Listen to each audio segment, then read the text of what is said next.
The icy wind cut through the bustling city streets as pedestrians hurried past, each lost in their own world.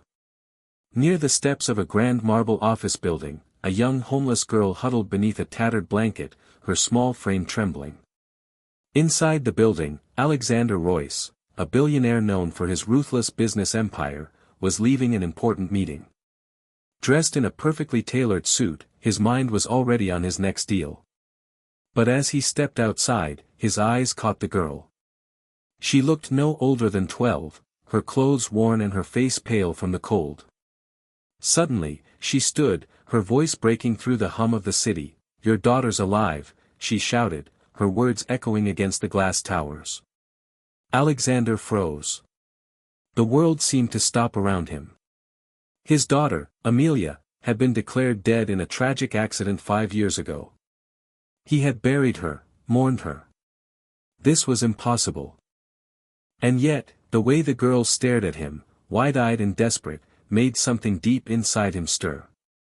Before he could respond, the girl took a cautious step forward, her voice trembling. "You don't know me, but I've seen her. I can take you to her." Alexander's grip on his briefcase tightened. He had built an empire by trusting no one. And now, a homeless child was claiming to hold the key to the greatest loss of his life. Was she lying? Or could this be the moment that unraveled everything he thought he knew? Alexander's sharp gaze locked on the girl. "What did you just say?" he asked, his voice low but edged with something between anger and disbelief. The girl swallowed hard, her small hands clutching the frayed edges of her blanket. "I saw her, in a place you wouldn't think to look," she whispered. "She's not dead. She's alive. And she's scared." People on the sidewalk began to slow down, curious. The billionaire, always composed, now stood frozen in front of a shivering child. He hated scenes. His name in the press was always tightly controlled. This could spiral fast. "Come with me," he said, motioning to his chauffeur, who stepped forward with suspicion in his eyes. The girl shook her head. "Not in your car. If you really want to see her, you follow me." "Alone." Alexander's brows furrowed. No one dictated terms to him. But something about her certainty, and the mention of Amelia, pulled at him like a hook. "Fine," he said sharply. "Lead the way." She glanced over her shoulder, then darted toward the edge of the block. Alexander followed, his polished shoes clacking against the pavement, his mind racing with questions he didn't dare ask yet. As they turned down a narrow alley, the city's noise faded, replaced by the distant hum of machinery and dripping pipes. Shadows stretched along the brick walls, and the air smelled faintly of rust. The girl stopped suddenly, turning to him with a look that made his chest tighten. "Before we go any further, you need to know something about who's keeping her." Alexander's pulse quickened. "Who's keeping her?" he demanded, his voice echoing off the damp brick walls. The girl hesitated, biting her lip as if weighing the danger of saying the words aloud. "They call him Mr. Hale," she finally whispered. "He's not a good man. He doesn't let anyone leave. I only escaped because I hid in a delivery truck." Alexander's jaw tightened. The name meant nothing to him, yet her trembling tone told him this was someone to be feared. "Why would he have my daughter?" he asked, his voice sharp. The girl's eyes flicked toward the dark end of the alley. "Because she's valuable to him. More valuable than you can imagine. He's been hiding her, making her pretend to be someone else. She doesn't even know her real name anymore." A shiver ran through Alexander that had nothing to do with the cold. Amelia, forgetting who she was? His logical mind screamed this was a trick, a scam designed to prey on his grief. But something deeper, something primal, refused to let go of the possibility.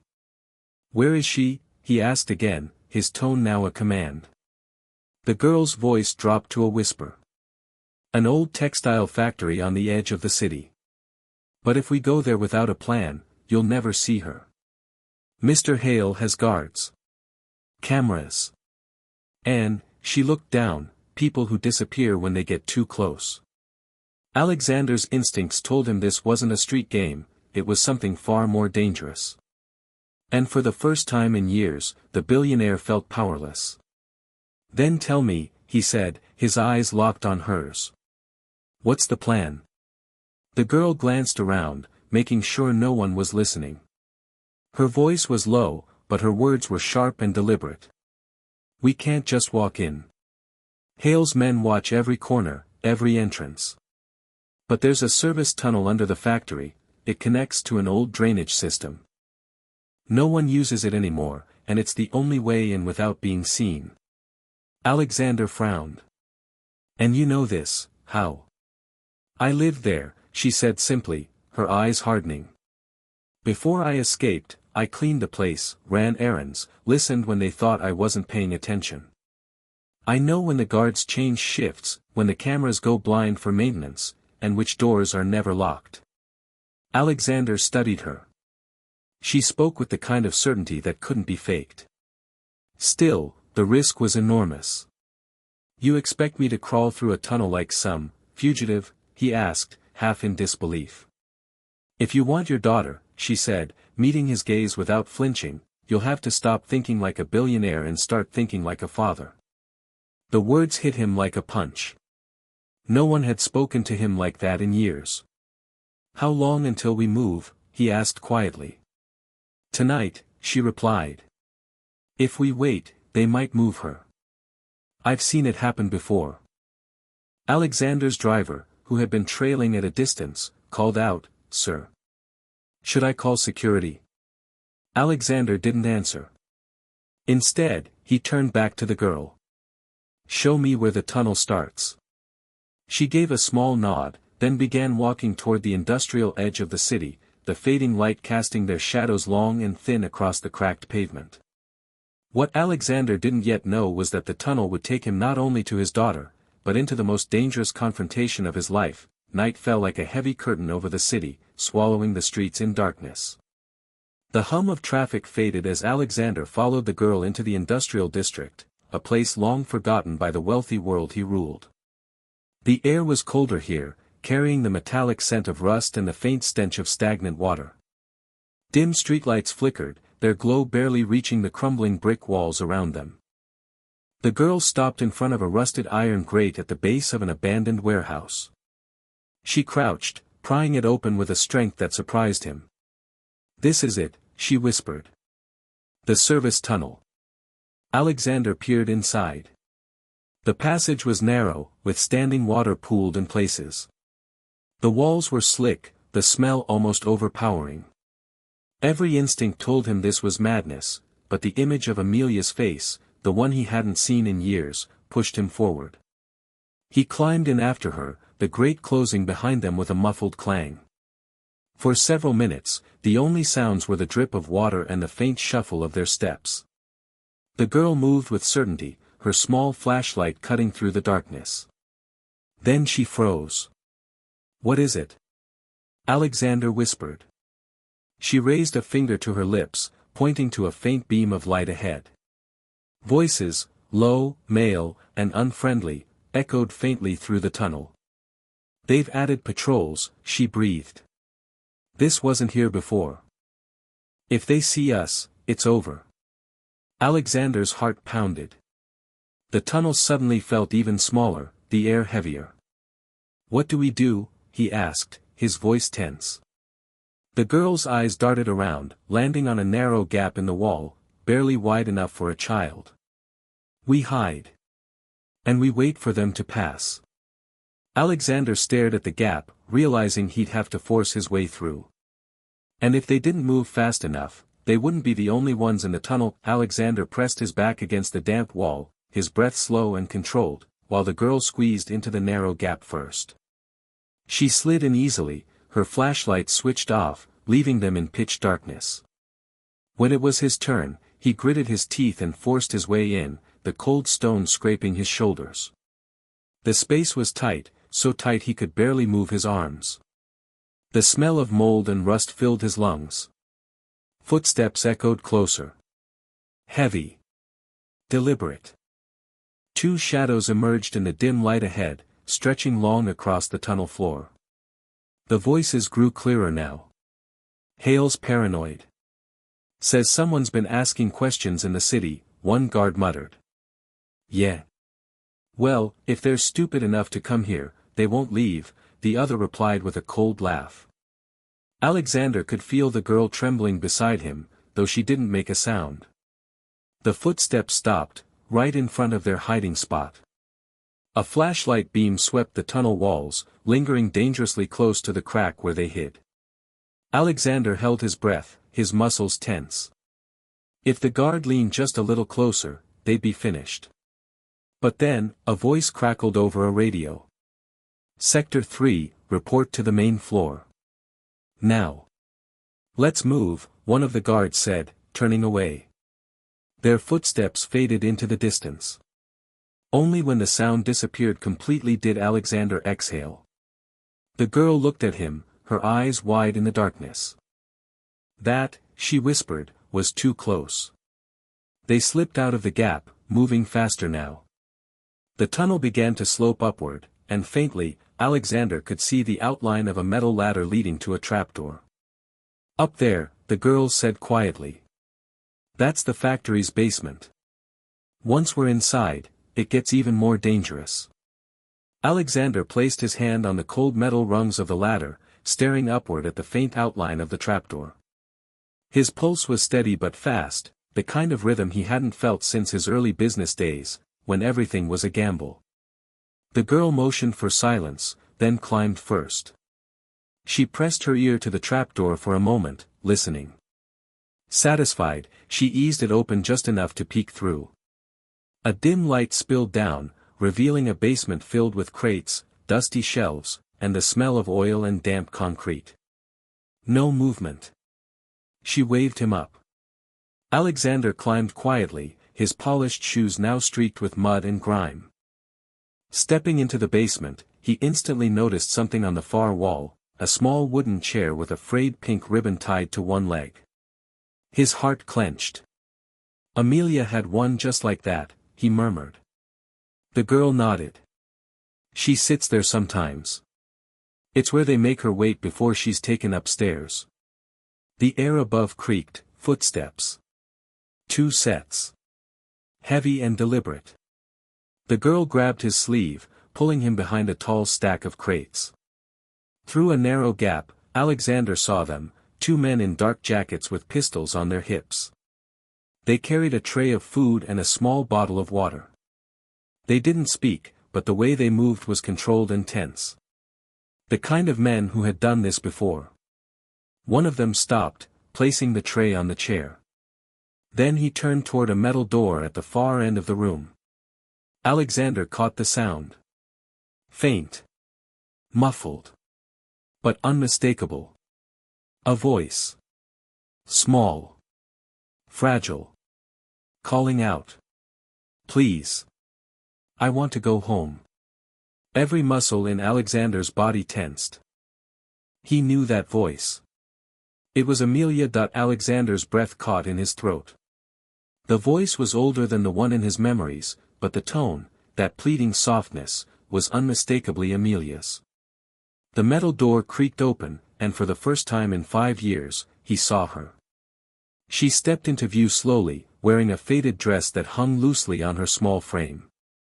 Her hair was longer now, tied back in a messy braid, and her face was pale but still carried the same delicate features he remembered from her childhood. Alexander gripped the crate beside him, his knuckles white. "It's her. It's really her." But then his chest tightened even more. She didn't look around the room for him. She didn't smile. Her eyes stayed low, cautious, almost empty, as if expecting trouble. The guard set the tray in front of her. "Eat," he ordered. She obeyed without a word. The girl beside Alexander leaned close and whispered, "They've made her forget you. I told you, she thinks her name is Emily now. They've been keeping her like this for years." Alexander's heart pounded in his ears. He wanted to rush forward, pull her into his arms, and tell her everything, but the guard stood just feet away, and the wrong move would put her in even greater danger. Instead, he watched in agony as Amelia ate in silence, finishing quickly before retreating to the chair with the ribbon. The girl tugged at his sleeve. "We can't take her now. We need to get upstairs to Hale's office, that's where the keys to the locks are. Without them, she won't get past the gates." Alexander looked one last time at his daughter. The thought of leaving her there tore at him, but the girl was right. This wasn't just about finding Amelia, it was about getting her out alive. Alexander's jaw was set like stone as he followed the girl toward a narrow staircase tucked behind the crates.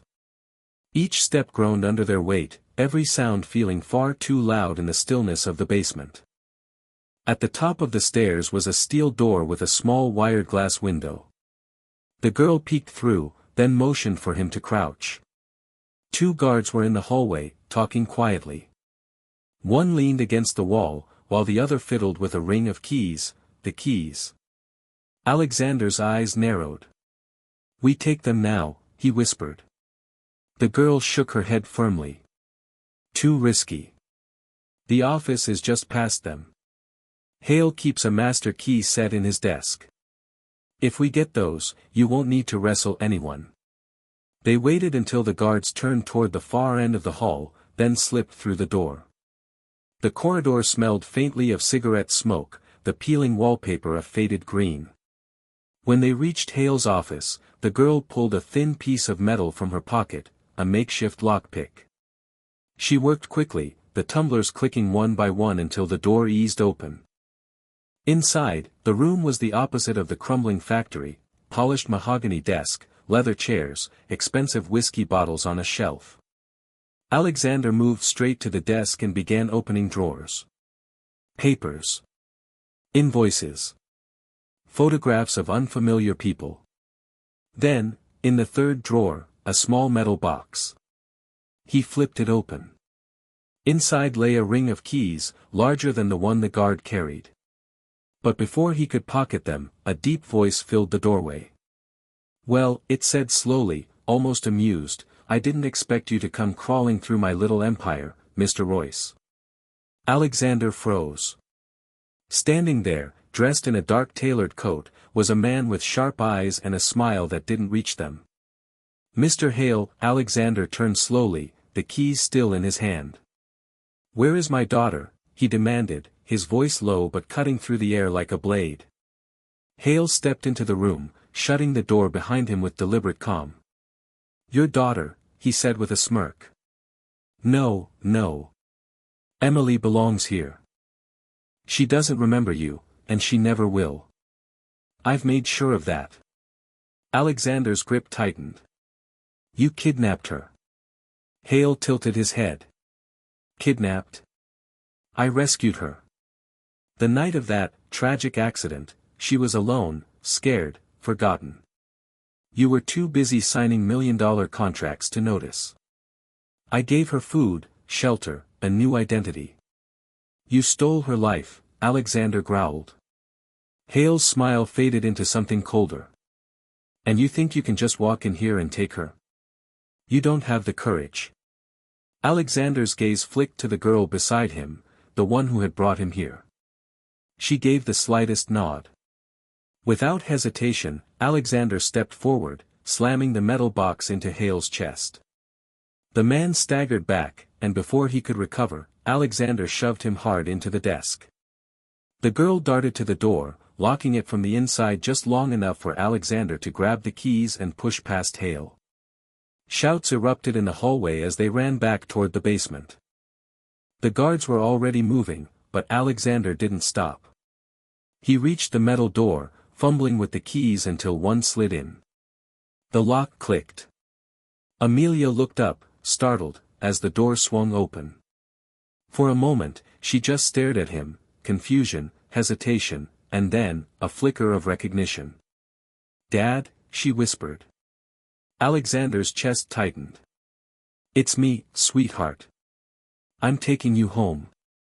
The girl who had led him here grabbed Amelia's hand, pulling her toward the tunnel entrance. Behind them, Hale's furious voice roared through the factory, orders flying.